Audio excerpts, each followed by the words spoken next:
Deep Talks, the detox for your mind by Deep Trivedi.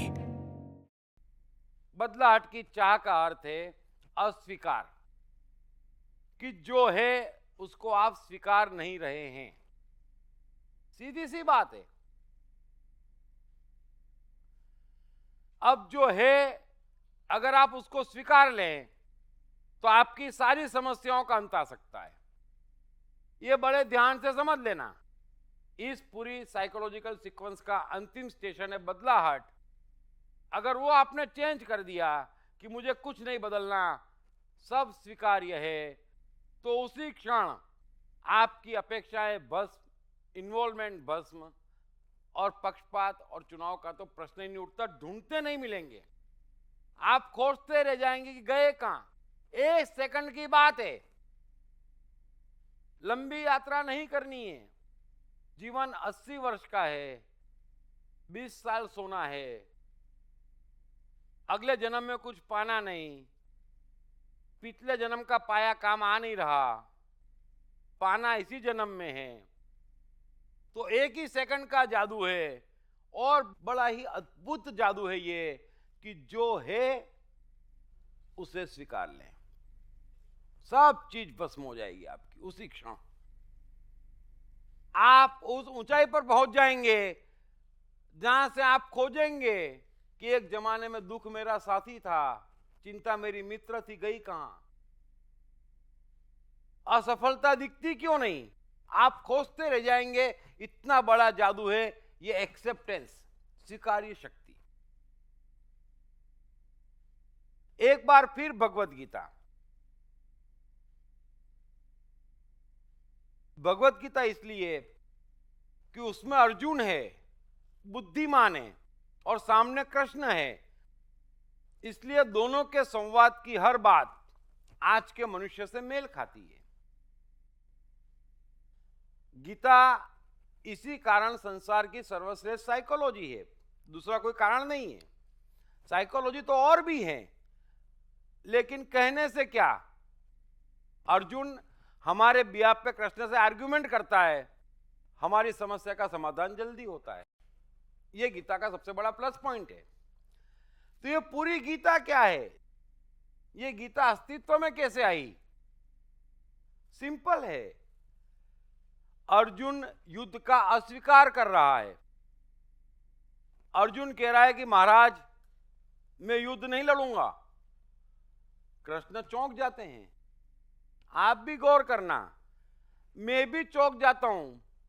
24 घंटे जब मनुष्यों को देखता हूं तो मैं भी चौंक जाता हूं। ये अस्वीकार कैसे कर सकता है और क्यों कर रहा है, आश्चर्य की बात है। कृष्ण भी चौंक जाते हैं, बुरी तरह चौंक जाते हैं, क्योंकि टोटली अनएक्सपेक्टेड है। पहले वो ये कहता है कि मेरा रथ दोनों सेनाओं के बीच में खड़ा कर दो, मैं देखना चाहता हूं कौन कौन लड़ने आए हैं। ऐसी बात करने वाला जब 5 मिनट बाद बोले कि मैं युद्ध नहीं करूंगा महाराज, कोई भी चौंक जाएगा। तो कृष्ण क्या कह रहे हैं। कृष्ण कह रहे हैं कि तेरे पास चॉइस नहीं है। आप भी जीवन में गौर करना, जब आप किसी चीज का अस्वीकार करते हैं, बदलाहट चाहते हैं, जमाने भर के दुख और झंझट झेलते हैं, सब अकारण हैं। आपके पास चॉइस कहां है।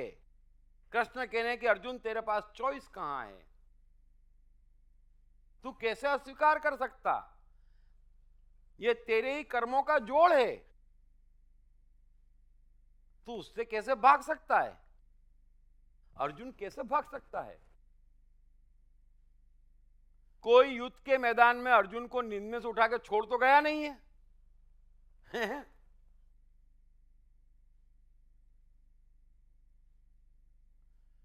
तो कृष्ण कह रहे हैं कि पगले, ये तेरे ही कर्मों की फसल है।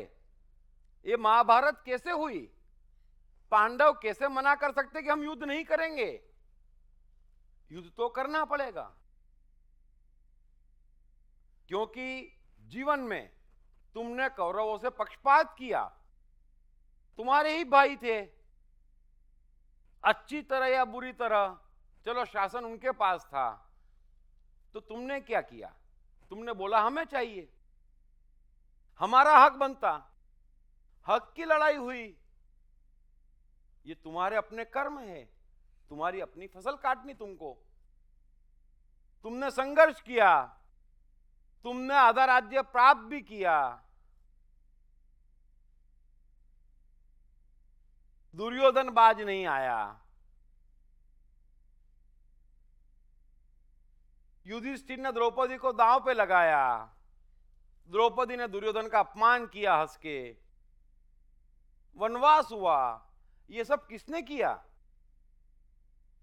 पांडवों ने ही किया। वनवास के बाद पूरा वनवास राज्य की अपेक्षा में काटा, वापस जब दुर्योधन ने विवाद खड़ा किया तो तुम ही युद्ध के लिए तैयार हुए, तुमने ही जमाने भर के राजे इकट्ठे किए, तुमने ही युद्ध का ऐलान किया, और आज कह रहे हो कि मैं युद्ध नहीं लड़ूंगा। अस्वीकार। अपने ही कर्मों की फसल काटने का अस्वीकार कैसे कर सकता कोई? इसमें से एक श्रृंखला टूट जाती तो महाभारत नहीं होती। अब क्या है? अब क्या है? कोई तुमको रात को युद्ध के मैदान में उठा के पटक नहीं गया है। अर्जुन भी भागना चाहता है कि मैं युद्ध नहीं करूंगा। आपके जीवन में भी युद्ध है, मानता हूं युद्ध है। आप भी चाहते हैं कि मैं पलायन कर जाऊं। आप पलायन कैसे कर सकते हैं? मनुष्य चोरी करे और बोले सजा तो नहीं काटूंगा भाई,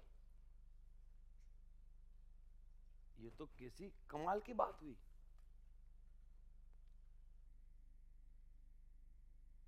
आप जीवन में गौर करना, ये सीधा सीधा साइकोलॉजिकल सत्य समझ लेना कि आप जो कुछ भी आज हैं, जो मनुष्य जो कुछ भी आज है, वो उसी की सोच, उसी के विचार, उसी के पक्षपात, उसी के चुनाव, उसी की शिक्षा, उसी के धर्म का जोड़ है। आप जैसे हैं वैसा आप ही ने आपको बनाया है।